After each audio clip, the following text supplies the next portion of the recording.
What is good, everybody? It's Reed and welcome to my first tutorial.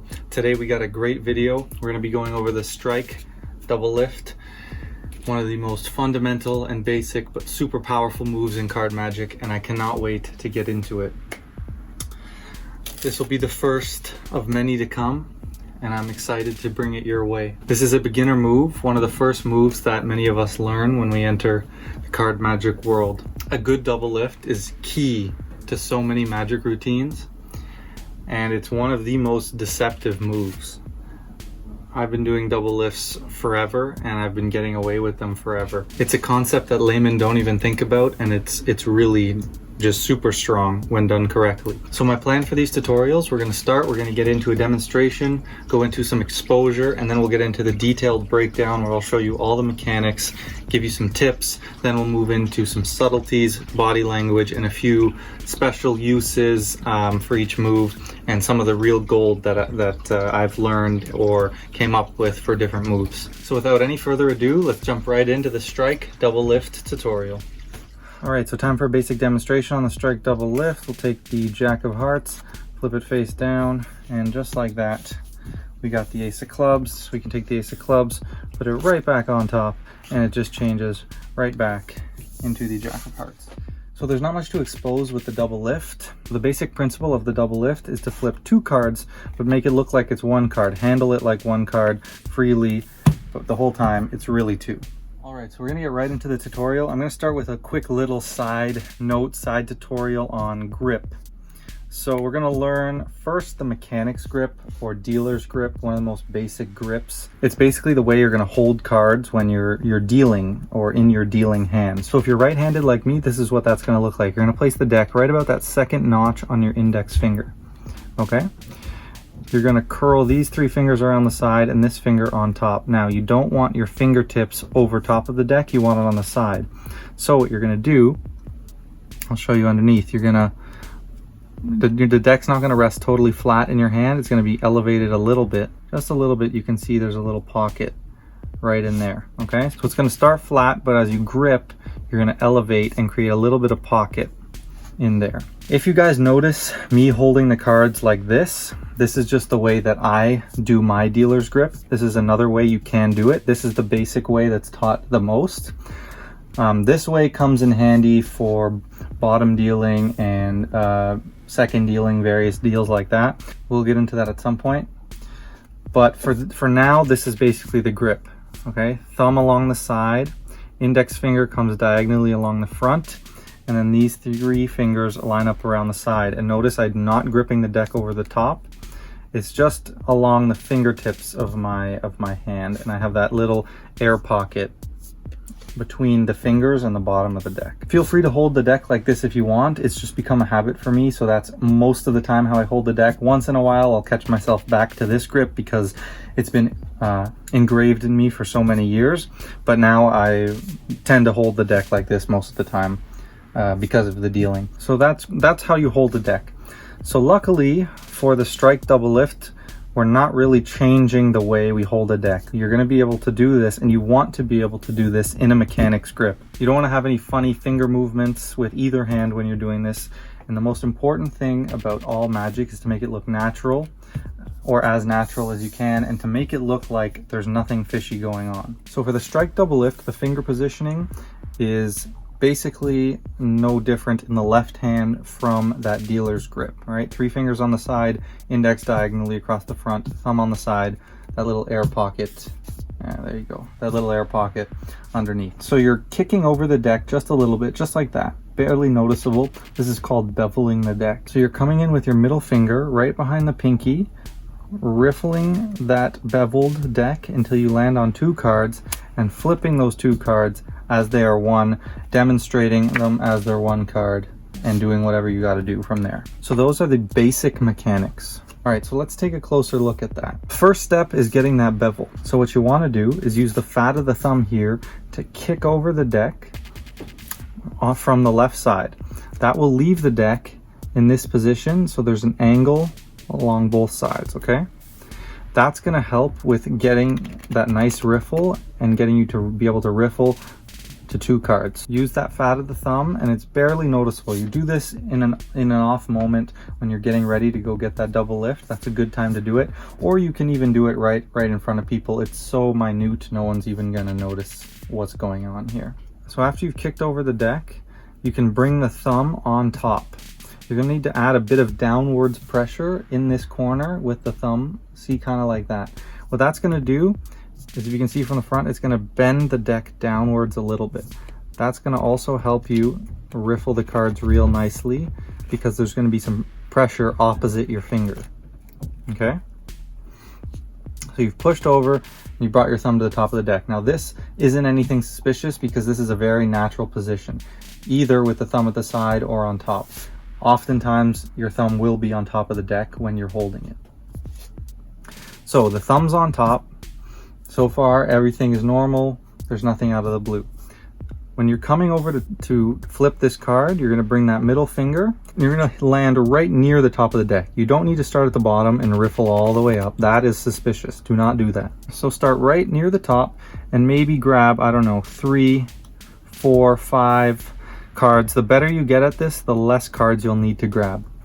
And then all you're doing is you're riffling off the rest of the cards until you have 2, okay? Like I said, you do not want to do a huge riffle, and you also don't want to riffle the cards super high. It's just a very small riffle. So from the back, you can't even tell that I'm riffling. It just looks like I'm grabbing that card to flip it over. So one question you're probably asking is, how do you know when you've hit 2 cards? Now the best way for me to explain that is with one word: practice. It's really easy to feel the difference with your fingers between 1 card together and 2 cards together. Sometimes you'll have a little bit of air between them, a little gap, and right then you know. But even feeling that thickness right on that edge of your fingertip, you can tell that's 1 card, that's 2 cards, even more, 3 cards. And that'll just come with time.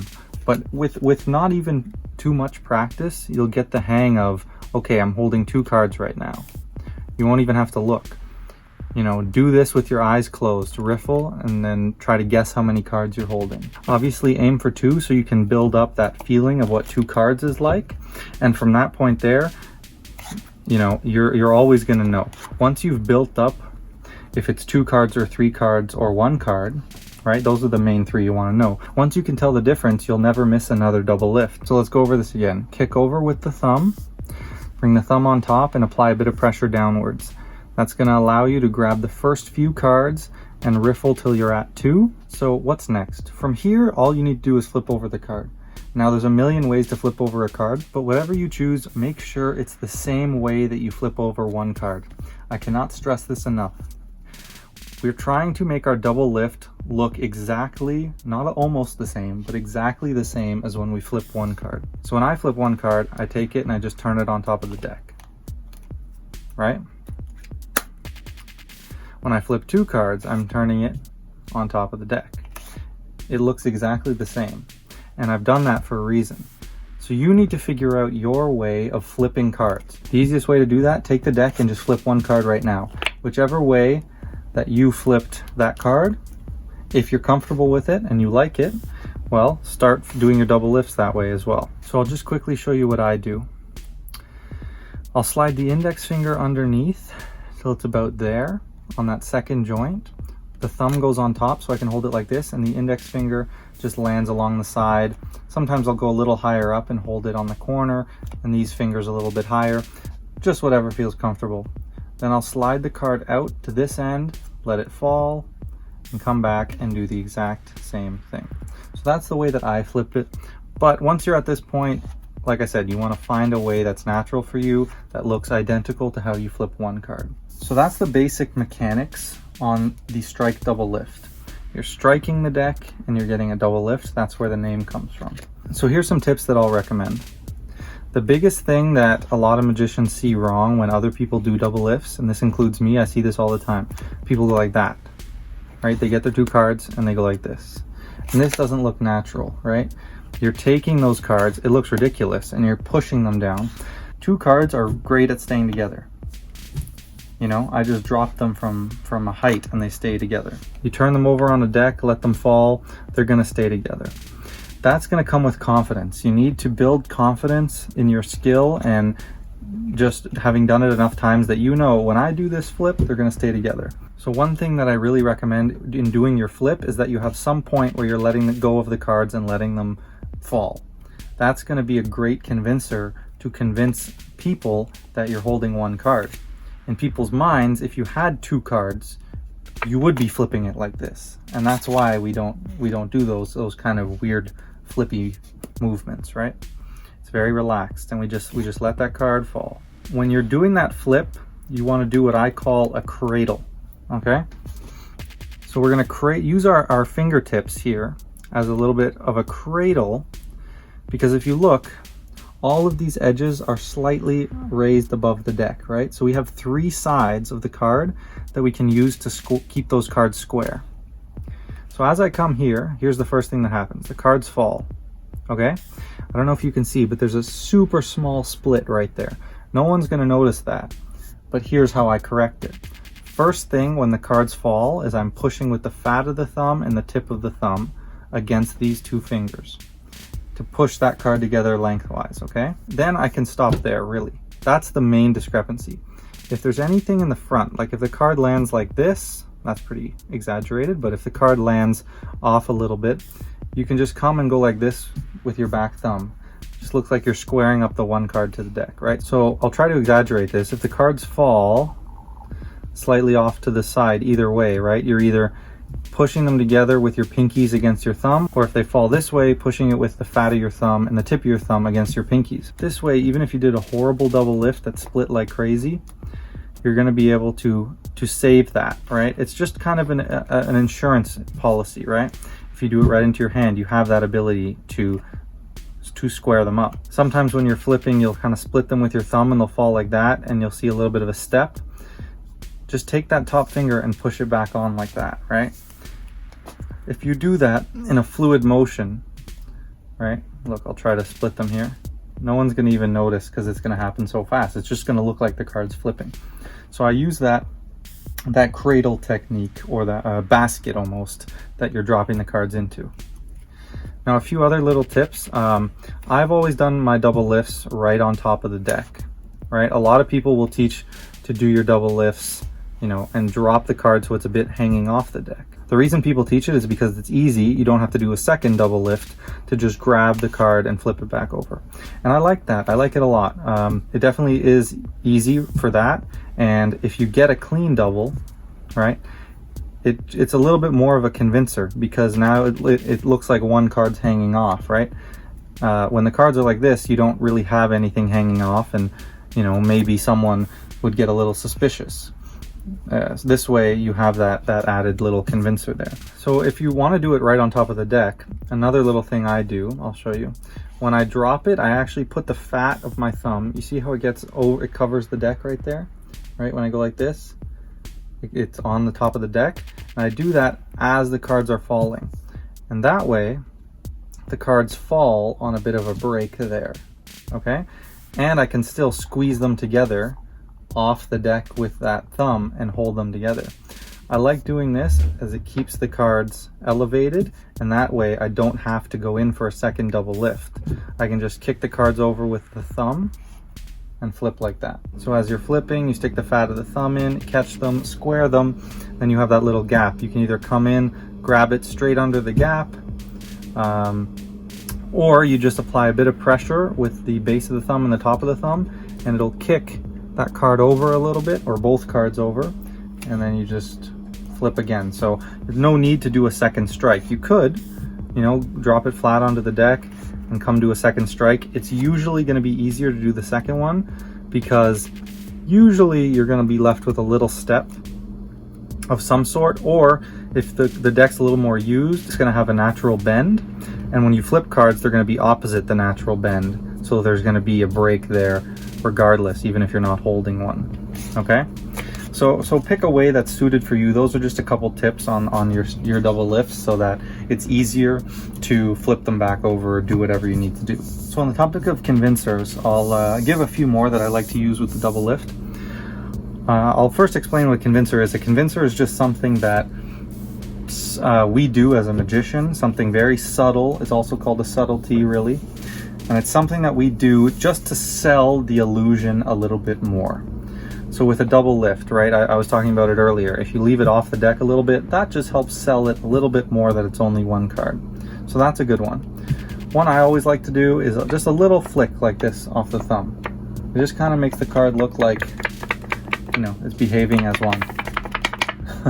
So how I do that, I grab the strike, and as I'm picking the card back up, I'll go like this.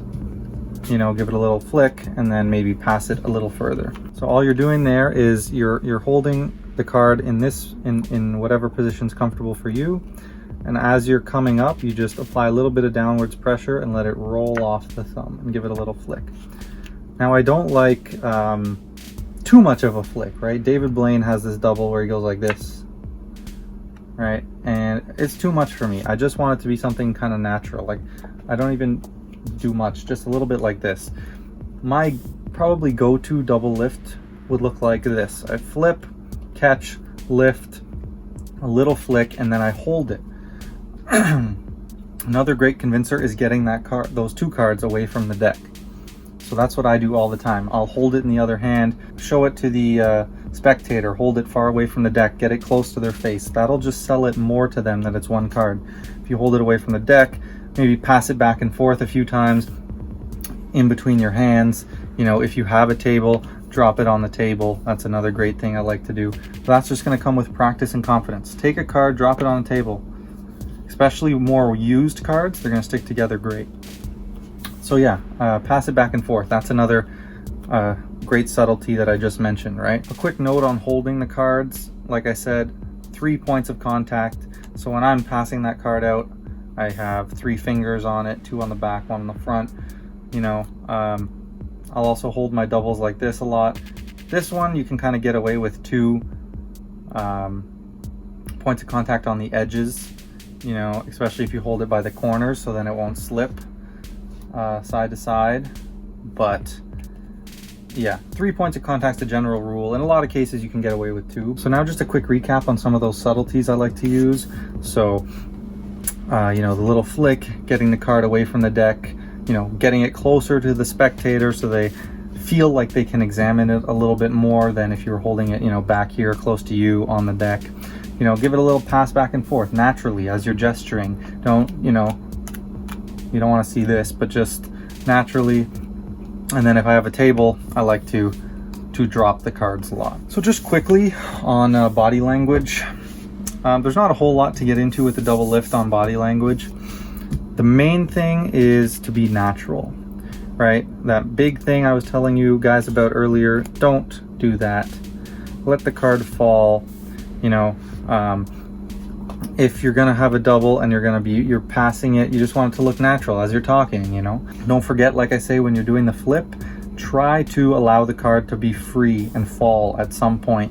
You know, once you get more confident, get it away from the deck, that sort of thing. So with a double lift, just a natural body language. Don't do anything that you wouldn't do with just one card, right?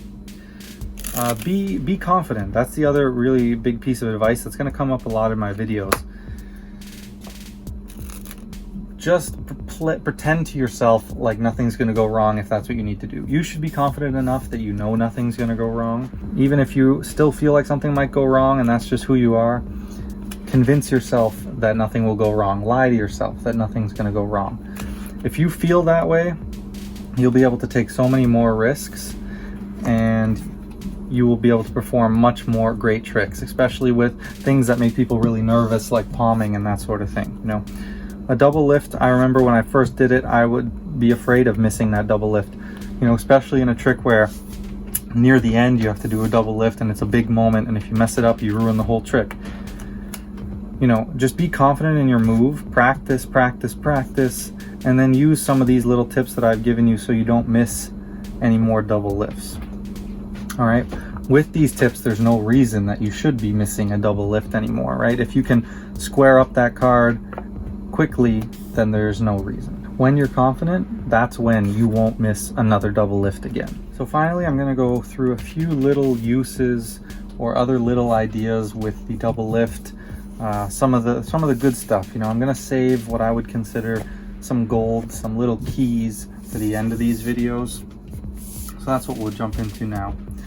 So the most basic use of the double lift would be a quick switch, right? You show a card on top, you hand it out, and then you put it on the table and you leave it, and the card has switched places, right? That is the most fundamental basic use of the double lift, but it's super strong. Like, that is still one of the greatest switches that I use, even in more advanced tricks, just because, you know, it's so convincing. Like, look, I have the king right here in my hands.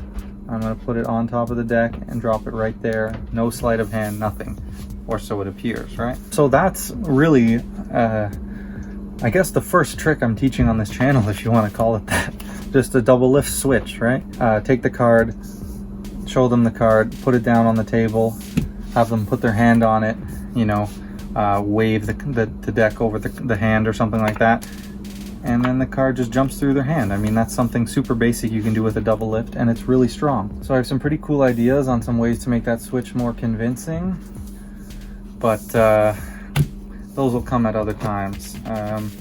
But for now, just the basic double lift switch. You know, get your double lift, show that card, flip it, and there you go. You've just done your first basic card switch. So another little point that I was talking about earlier is if you get one card or three cards, what to do. So here, I'll just show you quickly. Sometimes you'll be riffling and you'll go past all the cards and you'll get stuck and you'll feel it. You know, I only have one card. Here, I'll get in close for this. All you're gonna do is you're gonna dip that finger back down and pull up a second card. Now you see I have a little break, but as I go to pick them up, right, they're just gonna fall together, and I can do that. If you have three cards, also very simple. You're just gonna let one fall off, and then you have two. So with all this in mind, you know, what if I get one? What if I get two? That's how you get out of it. You know, what if the card breaks as I flip it? Well, I showed you how to get out of that. So there's no reason that we should be missing double lifts anymore. All right.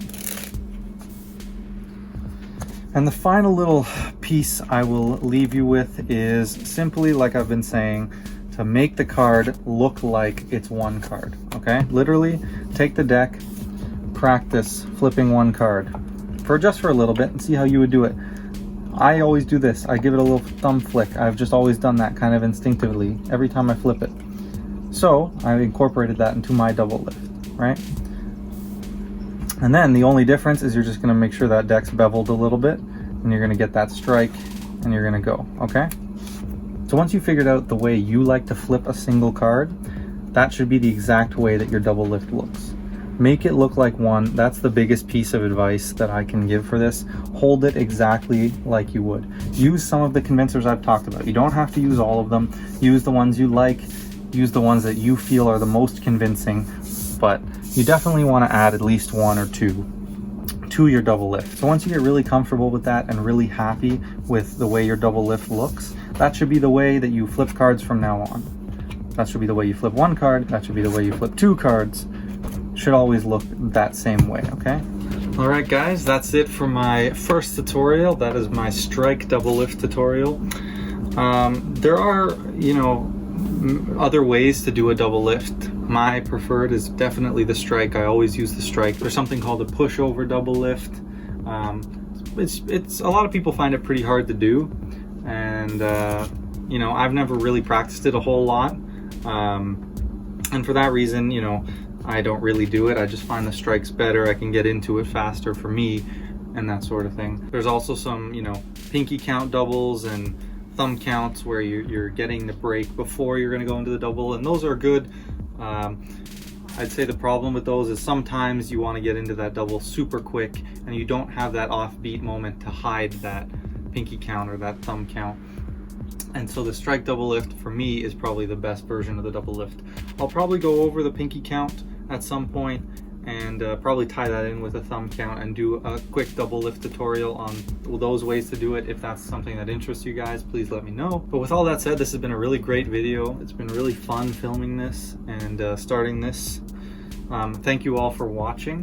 please let me know in the comments any feedback. If you have anything that you'd like me to teach or anything going forward, I'd be happy for some advice, some feedback. I know my curtain is a little wrinkly. You don't need to point that out. I might iron it, I might not, we'll see. But anyways, thank you. Please like, don't forget to subscribe, and I'll catch you in the next video.